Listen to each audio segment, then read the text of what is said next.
Welcome, ladies and gentlemen, to Villanova Tip Time, your unofficial Villanova men's basketball pregame show. We are super excited for today's Sunday football rivaling matchup where the Villanova Wildcats have traveled to Austin, Texas to take on the Texas Longhorns. You're going to be able to find this game coming up at the top of the hour, 20 minutes starting at 1 o'clock Eastern on ESPN.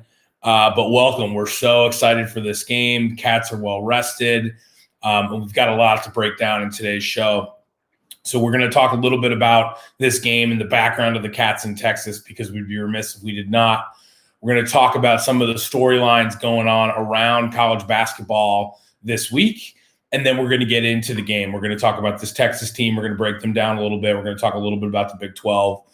And then finally, we'll talk about Villanova as the storyline continues to unfold for this J-Ride team that looks like they could be really good and poised for another nice tournament run. So let's talk a little bit about Villanova in Texas. The track record over the last half decade has been nothing short of stellar. And by that, I mean hardware, a national championship in Houston in 2016, a national championship in San Antonio in 2018. So Texas has been great to the Wildcats. Now, Austin isn't somewhere they're well experienced in playing. I think the last time the Cats lined up against the Texas Longhorns was in 2008 at Madison Square Garden. So it's been a little bit. However, I would tell you that personally, I stayed in Austin in 2018 for the Final Four, a little more than an hour up the road from San Antonio. Your options were sort of limited to, do you want to stay in a crappy hotel 30 to 40 minutes outside of San Antonio or away from the Alamo Dome anyway? Or do we want to stay in a really nice hotel in downtown Austin, which is exactly what we did, and made the drive pre and post game for the Final Four. And the national championship was also nice because it was Easter weekend. My sister lives in Austin, so got to hang out there for the weekend, spend some time with her, and enjoy all the things that the great city of Austin has to offer. I think one other thing to call out there is, in a parallel universe, if you subscribe to the multiverse theory, in a parallel universe, in a non-pandemic parallel universe, I'd be live in Austin right now. We would be there for this game. Not only do, like I said, I have family in Austin, now obviously as credentialed media, I feel like I would probably have to be there, right? But also another close friend of the program, Tim from Astoria, family in Austin. So we were poised to be down there. This has been marked on the calendar for a long while, and definitely disappointed that I'm here doing this from home with you all rather than down in person at the Frank Irwin Center, where Villanova is going to be taking on Texas in about 17 minutes. One thing we want to plug is Villanova games so far this year. In their 4 games, they are 3-0-1 if you've taken the over. And today's over-under is 135.5. So we are not a gambling show, but if you are so interested in, dabbling in that arena, you might want to go see if you can get that in now, as you're going to see I really just love that over 135.5. All right, so let's jump around college basketball for a few minutes here and just talk about what we've seen. I think the big and most recent story was we saw the Gonzaga-Baylor matchup yesterday get canceled. The news seemingly broke within the hour leading up to tip. I actually haven't checked Twitter here in about 15 to 20 minutes, and so you can only hope that that's not going to happen to us here at some point. But just showing – seeing that happen in such a prime matchup between the nationally ranked 1 and 2 teams right before tip just shows sort of indicative of the roller coaster that we're all going to be on really throughout this college basketball season, especially considering the Cats, jumped on a plane last night. I believe they flew charter based on some of the social media photos coming out. I would expect that generally from the program. Normally anyway, but especially in pandemic times, I would expect that they're probably flying charter, taking extra precautions there. But staying in a hotel, it's very unlike the bubble atmosphere that they're used to earlier this season with Mohegan Sun. There's a lot more risk of exposure. So I think it's going to be a risk that all college basketball fans are dealing with for their teams throughout the season, especially as they go on these 1 to 2 night road trips. But you saw Gonzaga and Baylor get canceled. And I mean, the good news is the teams are talking about rescheduling that game and not just canceling that game, which is great because Gonzaga had beaten West Virginia, a ranked team earlier in the week. Baylor had beaten Illinois, who's looked great in a top 5 team earlier this week. And this Gonzaga-Baylor game, I think, was lining up to be something really special, but we didn't get to see it. But again, they're talking about rescheduling rather than canceling, which is good. Marquette taking down number 4 Wisconsin on a tip-in buzzer beater off of a missed free throw. Pretty crazy. I think folks that watched that game, questionable on the clock management, officiating at the very end of the game, but still a great pump up for the Big East to see Marquette taking down, a top 5 ranked Badgers team. Sort of a bitter rivalry game there between Marquette and Wisconsin, with no love lost between those two programs, right down the road from each other, about an hour and 15 minutes away from each other.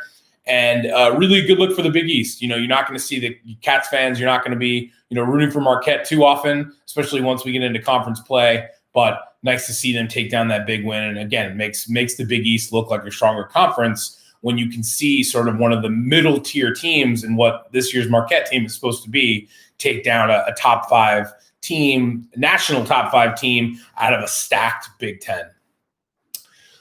Oh man, fun college basketball storylines as you saw Michigan State beat Duke at Cameron Indoor on Tuesday and then need every second to beat Detroit Mercy at home on Friday.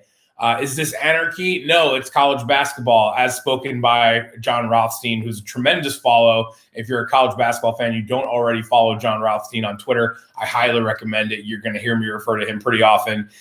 Every time Villanova plays and wins, he tweets out something along the lines of, Villanova is a Fortune 500 company, and it's music to the ears of Cats Nation. But talking about just the ups and downs of this college basketball season, and really beautiful microcosm there, and seeing Michigan State able to go on the road to Cameron Indoor and win against the 6th-ranked Duke team, and then need every ounce of their energy to beat a regional. It's not even a mid-major; it's below a mid-major in Detroit Mercy. And then we'll throw an honorable mention out there for Kansas, ranked 7th, beating Kentucky, ranked 20th earlier this week as well. Kansas, was, I don't know to say they were reeling, but they had lost to Gonzaga, number 1 team in the country, the week prior. So it was nice to see them sort of get a bounce back win against a top quality, top 20 opponent, especially in that sort of Kansas-Kentucky rivalry, sort of maintaining Kansas as one of those relevant top teams. I think this is going to be a really fun year in college basketball. There are definitely a couple teams that stand out as sort of that tier A, but there's not necessarily like the far and away, oh my God, this team is unbeatable, at least not yet. And so the more teams we can sort of jam pack there in the top 10, top 15, I think the more fun we're going to have. So good to see Kansas bounce back from that Gonzaga loss. All righty, we have about 12 minutes to tip off here, and we want to get into talking a little bit about this Texas team. Before we talk about Texas, let's talk a little bit about the Big 12. And we've already sort of talked about some of the teams at the top. I think Baylor has been sort of the consensus, top pick in most of the predictions when it comes to the Big 12. Ranked 2nd in the country, returning just about everybody, looking pretty dominant in the games they've played so far. You also have Kansas, who we were just talking about, and then West Virginia and Texas Tech, who sort of round out that top tier. And in most of their preseason rankings, were sort of ranked just ahead of Texas being sort of in the low end of that top tier.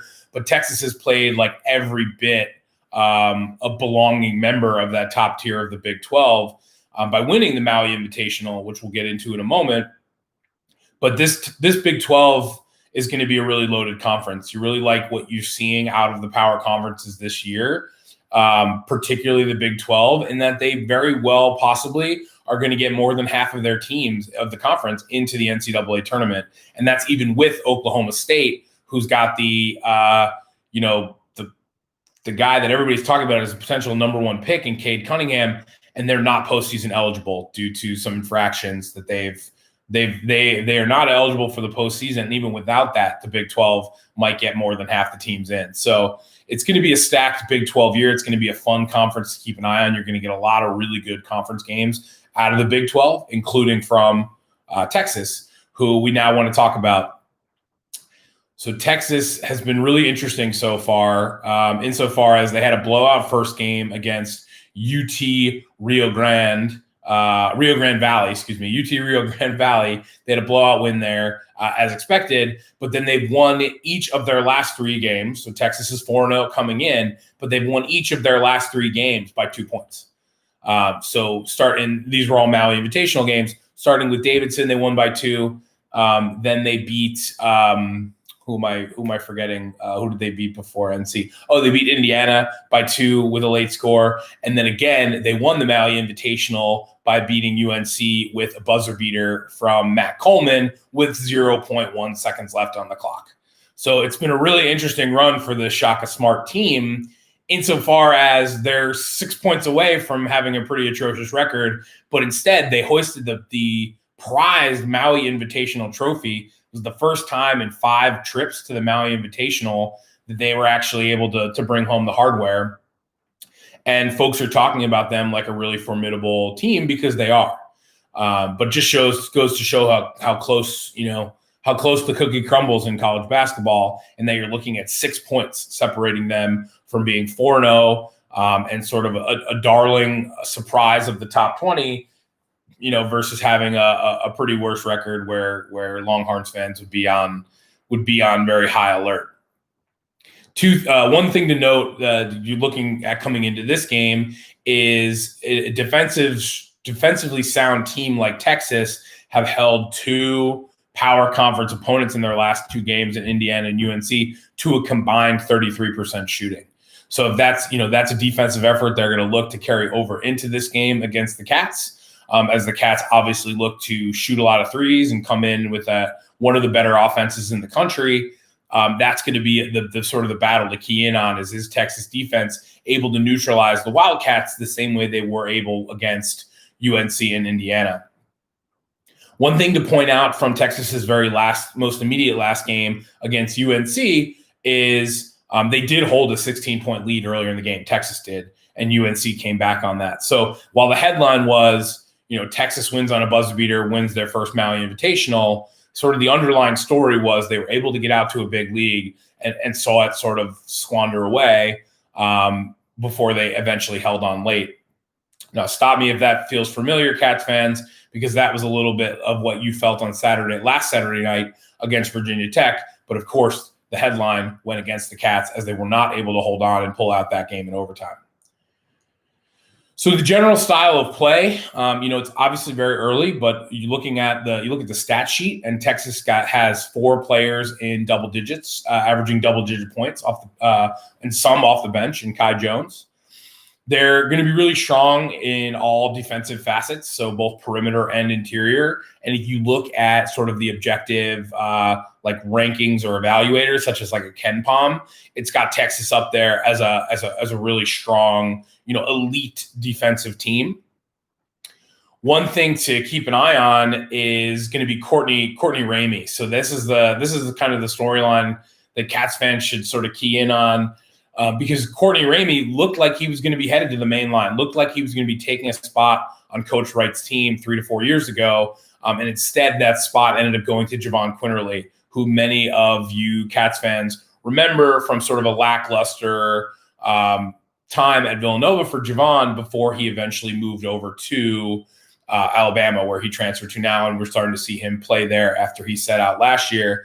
But Courtney Ramey's probably got some bad blood against losing that spot at Villanova, and he comes in as one of the top contributors of really the number 2 guy on the team as far as points contribution, but what Shaka Smart recognizes as sort of a spiritual leader of this team. So you're going to look to him averaging 15 points coming in to a potential, what he might consider a grudge game. Something to look out for, a storyline to look out for there. And it was interesting to note that 247 Sports talks about Courtney Ramey and says, quote, "When Ramey is in attack mode, Texas becomes that much more dangerous." And so what more motivation is he going to need to be in attack mode then to be playing against this national powerhouse in Villanova, where things fell apart at the last minute for him, where it looked like he was zeroed in on going there. So really interesting storyline to watch. I sort of glossed over Texas's top scorer in Matt Coleman, who again hit that buzzer beater against UNC and has really been sort of their main guy, their main scorer. You see Texas fans in the program talk about Matt Coleman very similar to the way Villanova talks about Colin Gillespie as sort of their floor general. So he's the guy to really key in on as the go-to guy. Him and Ramey. I think other names you want to keep an eye out for are Brock Cunningham and Kai Jones. They've both shown strong contributions for Texas. I believe both of them have come off the bench primarily. But this Shaka Smart team is rolling about 8 or 9 deep. So they're definitely built to be a tournament team. They've sort of a strong, deep rotation. And then even another name you might want to keep an eye out for is their 5-star freshman, Greg Brown, who's made an immediate impact as well. So looking like we got about 4 minutes here left until tip-off. I'm trying to make sure I hit all my points here on Texas so you know what we're looking out for. But I think the story on this Texas team has been, a seasoned offense with a lot of returning players, and again, adding in that 5-star freshman, but a really, really strong defensive identity for the Shaka Smart team, which will be a really good test for the Villanova Wildcats. One thing to point out that's really important about this Texas team is this will be their 4th game in 7 days. Now, you heard all of us, myself included, using that as sort of a almost excuse, if you will, when Villanova lost to Virginia Tech on Saturday night. They just looked tired. So Villanova is going to have that advantage over Texas in today's game, especially with an early start, in that it's Texas's 4th game in 7 days, and Villanova has only had 1 game this week and has been able to rest up coming out of Bubbleville and heading back home before going down to Texas yesterday to take on this game. But Villanova is definitely going to have the rest advantage. And seeing that one of the battles you're gonna like sort of see as a key to the game is Villanova's ability to move the ball and hit perimeter shots. If they can swing the ball a lot and they can get the Texas defense running, they might be able to wear down an already tired team. So that's an interesting thing to keep an eye on. So let's talk about the Cats with the 3 minutes left. I think Hartford game was a great bounce back game. We talked about it as being sort of that lighter opponent that Villanova needed to really sort of get things back on track after that loss to Virginia Tech. And that's exactly what played out. And I think fun for all of us was you saw Eric Dixon take home player of the game with a really strong double-double, 14 and 10. And you saw a tremendous contribution from the bench. And Coach Wright said after the game that the bench is really the key to this team being great. He needs to trust the bench more. He needs to trust in the rotation more. And against Virginia Tech, you saw him settling into really just that starter-heavy lineup and maybe rotating Swider in a little bit. But otherwise, he didn't put a lot of faith in his bench, which is admittedly a little light right now with Demir Cosby-Roundtree and Brian Anton out. But you even heard Coach Wright say after the game that the key for him is getting that bench involved and trusting in those guys as they're all major contributors. So really great bench contribution from the Cats on Tuesday from Dixon, Swider, and even Brennan Slater had a really nice game off the bench. And so look to see that rotation continue, especially where you can expect Shaka Smart to be heavily rotating guys in and out. You have to hope that Coach Wright is going to be doing more of the same. There's been some minor injury talk around Jermaine Samuels, which might mean that Eric Dixon's going to get a little bit more burn today, which I think is a good thing for all parties because Jermaine hasn't looked terribly sharp coming out of the gate this season. And Eric Dixon obviously coming off a player of the game performance, but looked a little bit weaker against the stronger power conference opponents in Arizona State and Virginia Tech prior. So this will be a great test for Eric Dixon to try and get some really solid reps against a really, really strong team and see what we really have there in him. If you look at the opposition research, if you look at the Texas fan blogs, if you read the press on the Texas side, again, it all focuses in on Jeremiah Robinson Earl, which is going to create opportunities for other guys. So Justin Moore coming off of a leading scorer performance. He scored 15 to lead all Cat scorers on Tuesday as we had 6 guys in double figures. think you're going to see opportunities for him as he continues a really strong early campaign. Caleb Daniels' only limiting factor so far has been in getting in foul trouble, which he's done in at least 2 out of the 4 games and limiting his own minutes. But otherwise, I think we see a really high ceiling for him. We're going to see him get plenty of opportunity today. And then of course, Colin Gillespie. We barely talked about Colin Gillespie in the 20 minutes, but he's coming in as a National Player of the Year watch list, and he's been a consistently strong floor general. So with that, it's going to be a close one. Ken Pom says this game is probably going to be decided by a few points. The spread, I think, is Villanova -1, so this one's going to come right down to the wire. Expect a great Sunday basketball game, and you have to hope that the difference is going to be a well-rested Cats team playing against sort of an exhausted Texas team and allowing Villanova to get the better of Texas. That's what we hope for as the Nova Nation. But regardless, we're going to end this episode here. And ladies and gentlemen, it is tip time.